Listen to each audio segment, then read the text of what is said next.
Hello, and welcome to Rugby Through the Leagues podcast. This podcast wants to shine a light on rugby that is not shown in the mainstream media.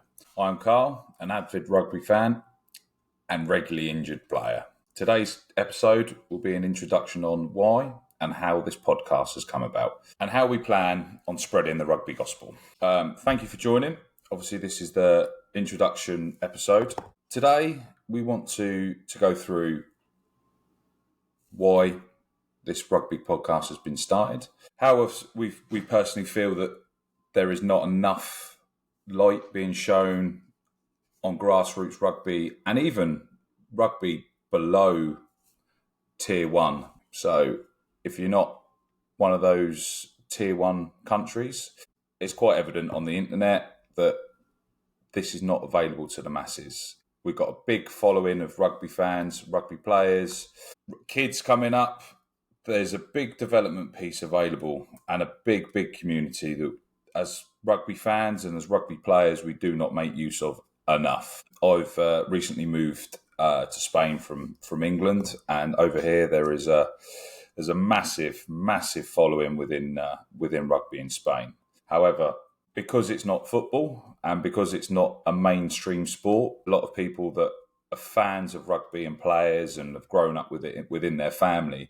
So within that, you believe it's a massive sport, but unfortunately it's not.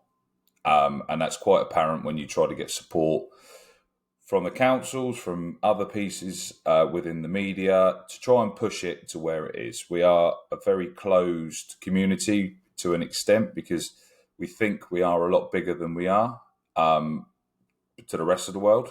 However, a lot of people, if you try and speak to them about rugby, they don't fully understand. They hear that, you got the Six Nations, you've got the World Cup. That is as far as it probably gets. They don't understand that in France, you've got 4 or 5 tiers of pro rugby. You've got teams playing in Spain in the Division de Honor and Black Lions playing in Georgia who have got some exceptional players and underpin that whole national pride and that international step from Georgia up into the so-called top tiers has always been sort of crushed and pushed back down. However, they've shone the light. They've won the last 7 years. They've won the Rugby Championships.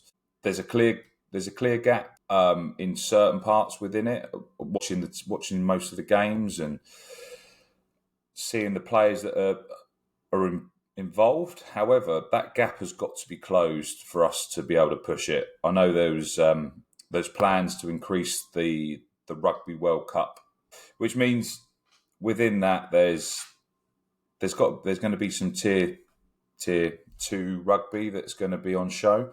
And as you can see from the most recent World Cup, Romania obviously had games against the likes of Ireland, but Portugal are obviously a big standout within that Rugby World Cup, and that is now quite apparent. Obviously, they managed to they were runners up to Georgia in the most recent Rugby Europe Championships. But where's that next step? Or are we going to allow teams like Georgia and Spain and Portugal, in no uncertain terms, rot away within the Rugby Europe Championships? There's a clear path for progression within rugby outside of the tier 1 nations. And that's quite apparent with Rugby Europe showing they've got a conference, they've got the rugby trophy, they've got a development teams all set up and ready to play and try to make as many games as possible on an international stage. But who's to say, why can't Spain go and play England at Twickenham? Why can't England come over to Spain and play in Madrid? Why can't England go and play in Georgia? Wales have opened the door. They've realised that the gap is closing to themselves a little bit after their recent performances. I'm a regular visitor to Italy for the Six Nations to watch England, and just the passion and even the value is massively apparent. To go watch England at Twickenham, and you have to go and sit with a lot of hooray Henrys that are going there because their mate's got a ticket, rather than just going for the love of the game. A lot of them have turned it into a status symbol. Oh, I'm going to Twickenham this weekend. Rah rah rah. This is a sport that everyone loves within our community, and if we can push that out to the wider community and kids and families embrace it more. Me personally, I know that this sport has no ends. This could be massive. It could be a hell of a lot bigger than what it is now. I've recently become president of Javier Rugby Club down in southern Spain. So I've been coaching under sixes, under eights. I've now just sort of embarked upon helping coach the under 14s and the under 16s. And there's some great talent. And there's some great talent all the way through. We regularly have games against teams from Valencia in the Alicante League, etc. And they come down in big numbers. They've got big groups, big development. Some of the teams in Valencia have got 4 or 5 decent teams, even at the under 6, under 8 age groups. So there is no end to where this beautiful game could end and where it can go and the amount of people it can touch within the community and the support of being a rugby fan and a rugby player. Everyone knows once you're part of it, it becomes a family. If you bump into somebody that's played rugby, knows rugby, wants to know rugby, it's an instant conversation starter. There's not enough coverage, in my opinion, and hopefully we can shine that light on it. And if we can get around Europe and visit some of the games and visit some of the leagues and show everyone what's available out there, we're actively going to try and make this under the wonderful world of AI. Try and translate this to as many languages within the rugby community as possible. We're going to try and put the transcripts up and just try to help and support and shine that light on other leagues as well. So there will be a lot of ramblings from me. I'm very good at rambling. I will be trying to bring as many guests in to limit the amount of rambling as possible. However, today I wanted to go through the Rugby Europe Championship that was recently just finished. They released their team of the championship. And when you look at the names on the list and where they've come from and where they play now, it's quite apparent that there's still a limitation to where their development can be and how that development within the tier 2 nations is being limited and suppressed slightly. So Rugby Europe changed team of the championship. So Georgia, obviously quite apparent throughout. Portugal have got a very good group within that as well. So the sub list is never ending. But I do apologise in advance for any poor pronunciation or any very poor attempt at saying anything in this way. Julian Hartig from Romania. He's 26 and he's currently ploughing his trade in the 4th tier of French rugby. He's on a team of the championship. From what I saw from these games and the reports, exceptional loose head prop. As we all know, it's a dark art up front, and if anyone can master that and put yourself on a team sheet in that world, then fair play to start with. And to get team of the championship while you're still ploughing your trade in the 4th tier of French rugby shows that there's a lot of depth out there and a lot of ability within the lower leagues of rugby. But as you'll probably see throughout this team of the championship, France seems to be the go-to place for players to get regular development of a decent standard of rugby. In at number 2, we've got Karkadze from Georgia, who's a young hooker at 23, ploughing his trade in the top 14 for Montpellier.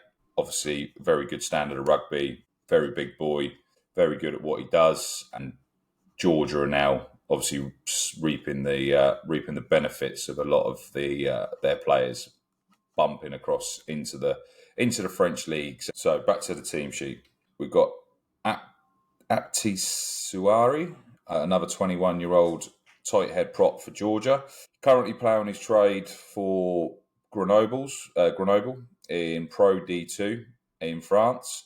However, it looks like he's signed for Lorient for next season in the top 14, which is brilliant for his progression at 21 for next season to be sort of putting your mark in the top 14. Only speaks volumes for what he's done so far and what Georgia can hopefully progress into as well. In the lock position, we've got Cohen Bloemen from the Netherlands, 25-year-old, currently ploughing his trade for in the third tier of French rugby. Another player that's found their home over there by the looks of it. Exceptional in the line out throughout the Rugby Europe Championships. There was a lot of players that could have got into that lock position. However, exceptional throughout the tournament. These sort of players will be able to have a go on a grander stage. Some of these players that can go and probably plough their trade a bit further up the leagues and in turn helps develop their teammates as well. As we know, if you play with a good group of players that have got different skill sets, you also up your levels as well. So hopefully that will these sort of team of championships will get the scouts out and get some other players signed up to bigger clubs and push their teammates along as well. So in at number 5, we've got Mario Picardi. It looks like he used to play for Wasps before obviously Wasps become no more. Now a Spanish international, young 23-year-old, plays for Castilla. However, another one, not enough available online to understand what he's done, where he is playing, and where he's ploughing his trade, whether he's playing in between. Obviously, the Castilla Leon play in the Europe Super Cup as well, similar as the Black Lions, but there's not many games available within that, so he must be ploughing his trade somewhere else. So Mario, more than happy to have you on, Mario, and obviously it'd be lovely to sit down and have a chat and see what you've done, what your feelings is on rugby outside of England and over in Spain, and where that opportunity come for you to play for Spain. So obviously I'll put a little tag on when this podcast goes out. So Mario, if you've ever got 10, 15 minutes spare and you feel a bit bored and chatting to some hairy bloke, then give us a shout.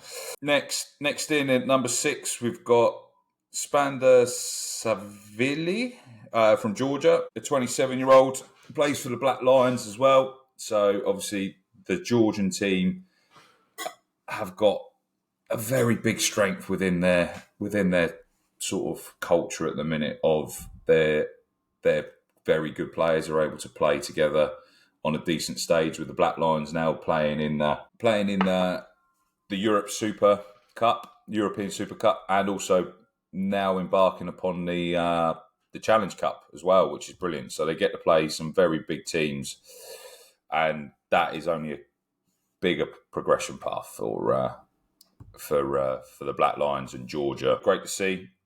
In at number 7, we've got Wolf van Dijk from the Netherlands, another player that doesn't have enough light shine on him on the internet. Sadly, I've seen him play within the Rugby Europe Championship. Exceptional flanker. However, unknown where he's playing at the minute. So another one, Wolf, if you're understanding or you're listening, reach out. Love to have you on. Understand what your path is within rugby, where you're going, what you're doing, where you want to go, where you're currently ploughing your trade as well. Because after an exceptional tournament like that, from where you played and how you sort of got yourself on that team of the championship sheet, then we want to know more. We want to shine these little wins on the rugby world, and if that can help push you and your teammates around from wherever you're playing at the minute, then let's get it done.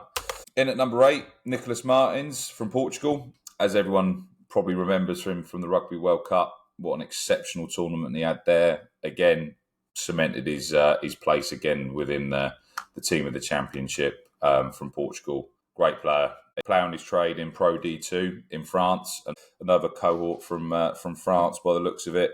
There seems to be a big development piece in France for the Tier 2 nations, which is great to see, but also it's a shame to see that players aren't getting over into the likes of the Championship in England and shining that light within the English game, because the English game, as we know, is a big struggle with the financial situation. There's a lot of Championship teams that could probably get some of these players across, hopefully, and help their development as well, because we keep banging on that we're the biggest country for rugby and our development's exceptional and we've got this big pot of players to play with. But at the minute, on a club level, we're not there. We're not getting there. We've got the top echelons in the Premiership, brilliant.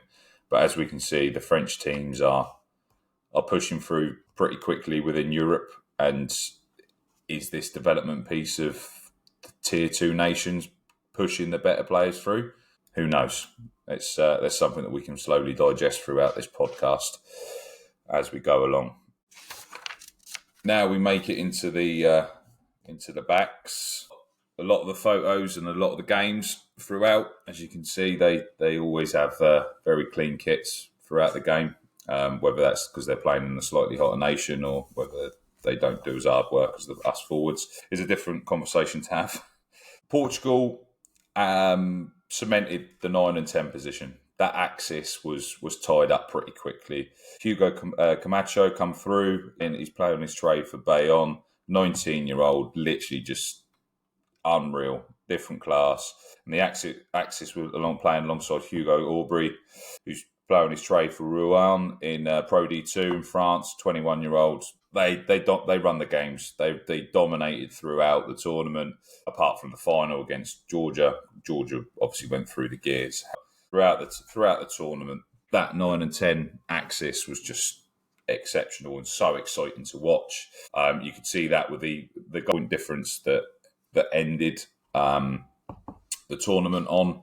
It's an exciting partnership potentially there for Portugal. If they can build that team around that and they stay fit and they continue playing exceptional rugby, where could it go?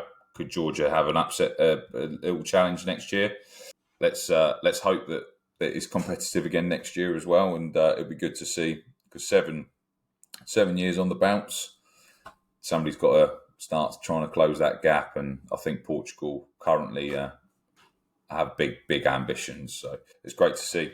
Whereas Portugal tied up the 9 and 10 position, nobody could look past Georgia's 12 and 13. Marab Sharakadze and Georgi Kivisaladze, both playing for the Black Lions, clearly have a great partnership together at a club like rugby, and that's obviously been able to transfer onto the international stage for them. So it's exceptional to see that the development for a lot of these clubs has also supported their international ambitions, and Georgia are reaping the rewards at the minute with great partnerships in critical positions. So great to see that the Black Lions are going to hopefully push some big teams throughout the Challenge Cup and obviously the Europe Super Cup as well. It's great to see their involvement there as well. So we're now making it onto the back three. We got Martiniano Cyan, a 22-year-old playing in Spain, originally from Argentina, plays for Valladolid in Division de Honor, which is the top league in Spain. I believe he's also got into the Castilla y León team for the Super Cup, which is great to see that Black Lions and Castilla y León get to play in their own Super Cup level as well, because that's another thing from my opinion is club rugby doesn't have enough exposure on like a world stage. We don't have, like in football, you've got a club world club. So it'd be nice to see if that's something that we can develop and push for within the wider community and try and bring the international community together and see if we can create a Club World Cup and pick somewhere sunny or rainy, depending on your preference, on where we want to play it each year. And if that's something that this podcast can push towards, then happy days. It would be great to see the rugby family come together across the world and then get to watch some some great rugby, and I'm sure get to drink some exceptional beverages as a group as well. On the other wing, we've got Akaki Tapusadze, another Georgian playing for Black Lions, young 22-year-old, exceptional winger, plenty of ability and pace. Pulled teams apart when he could, and it's great to see that the Black Lions, again, I know I keep saying it, but they're creating great partnerships and a great togetherness within the Georgian national team. Of they play together week in, week out. International just seems to become second nature to them as well. So that can only be a positive. In at 15, we've got Manuel Cardoso Pinto from Portugal, 26-year-old, plays for Lusitanos, which is the Portuguese representatives within the European Super Cup. Sadly, another one that doesn't have enough information online to figure out where he's currently ploughing his trade on club rugby. So, Manuel, if you understand any of this, it'd be lovely for you to reach out and come on and discuss rugby within Portugal and what you can see, if there's a clear development path, and if the Lusitanos are going to be a clear competitor for the Black Lions, or is there a further progression path that you're aware of within that? It'd be great to have you on. There's going to be a lot of tags at the bottom of this podcast by the looks of it, so apologies for the list, but anyone that wants to reach out as well. Probably best if Richard Cockrell, would be lovely to speak to yourself on what you've done with Georgia, and where you expect them to be. And I saw your interview about closing the gap for the Six Nations they've got, and them hopefully opening the door to Georgia. It'd be great to speak to yourself, and if there's actually going to happen, or if there's a lot more politics underneath that you're probably not allowed to discuss, I understand. However, what a job you've done so far, and you must see what I've just highlighted as well with the Black Lions, and how that's hopefully changed and helped develop your international ambitions. Today's a lot of rambling, a lot of podcast line up for what we plan on doing. We have big ambitions to try and get around as many games within the Europe Trophy. You've got the Europe Trophy, Europe Championships. We've got the Europe Conference. And the rugby development, we've got Montenegro play Kosovo. So they've recently played literally yesterday, which was the 14th of April. Montenegro won 35-12 against Kosovo. There's a tiered system within the Rugby Europe Championship model, which is in 2-year cycles. So there'll be teams that drop down where they haven't performed in the category that they're in, which then allows other teams to get that exposure. Whereas at the minute, on the top tier of rugby, that's not being shared with other clubs. I know a lot of people banged on about Italy not being up to the races for so long within the Six Nations. However, that progression might have taken a bit longer than a lot of people hoped and focused on. However, that's now paying dividends. There's bigger questions within the Six Nations, and does it become the Seven Nations, or does it have a promotion and relegation model? It'd be exciting to go to. Imagine that, England having to pop to Georgia for an away day in Tbilisi. I'd be there. I've done England away. And Italy's by far my favourite place to have visited for that. I was able to be exposed to rugby, international rugby in Spain as well. So recently, I lived down near the Alicante region, and they had a rugby tournament for Brazil, Canada, Spain, and the USA. So they come over, had a tournament. So it was spread over 2 weekends. The first weekend they had a playoff between the 4 teams. The week after they played the third and fourth playoff final, and then obviously the final. So Spain ended up losing to the USA in the final. However, for the availability for fans to reach out and just to go and see the games was was phenomenal. I believe it was, I think it worked out as €20 each for the for 2 games for one day. So I took my 2 boys. I took the missus along as well, and we went and watched 2 international games.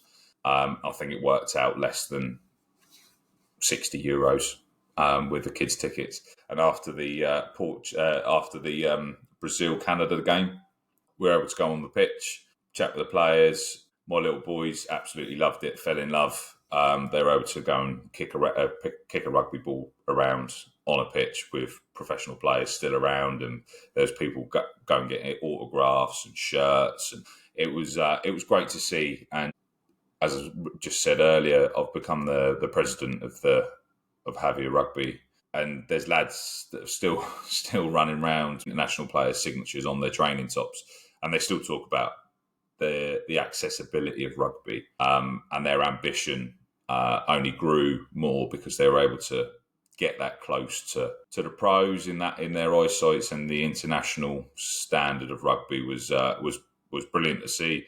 Brazil put an absolute shift in against Canada as well, and the game was end to end. But as always, fitness normally sort of pays off, and it was great to see.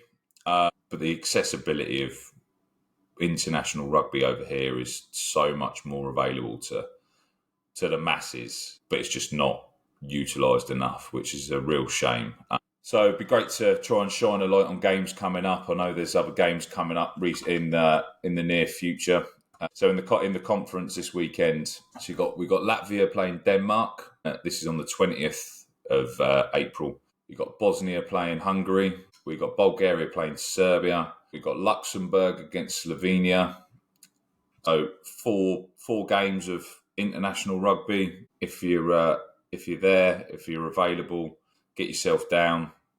I'll be looking at getting around to a few of these grounds on the next time round. Unfortunately, won't be going there this weekend because I've got to go watch the Mighty Aguiles. We definitely having planning a tour around Europe and doing some interviews with people and coaches throughout these leagues. So next year is a big plan for us to get around and hopefully get invited to some of these games and try and shine a light on not just on the international standard, but also the club rugby leagues within these countries of rugby and the tier two standard, where we really want to push it forward. So, on that note, I'm going to stop the ramblings. We've got a great guest next week. He become the coach of my local team back in England just before the pandemic. So I want to discuss with him the local rugby scene, where he's been, what he's done, where he's also found the challenges of trying to get people back into rugby after the pandemic, and get his opinion of rugby outside of the mainstream and where we can really push that forward. So thank you very much for joining. We will be adding ourselves onto YouTube, Facebook, the usual social media channels. Thank you very much for joining. Hopefully you'll stick around, subscribe, and you haven't already lost you because of my ramblings.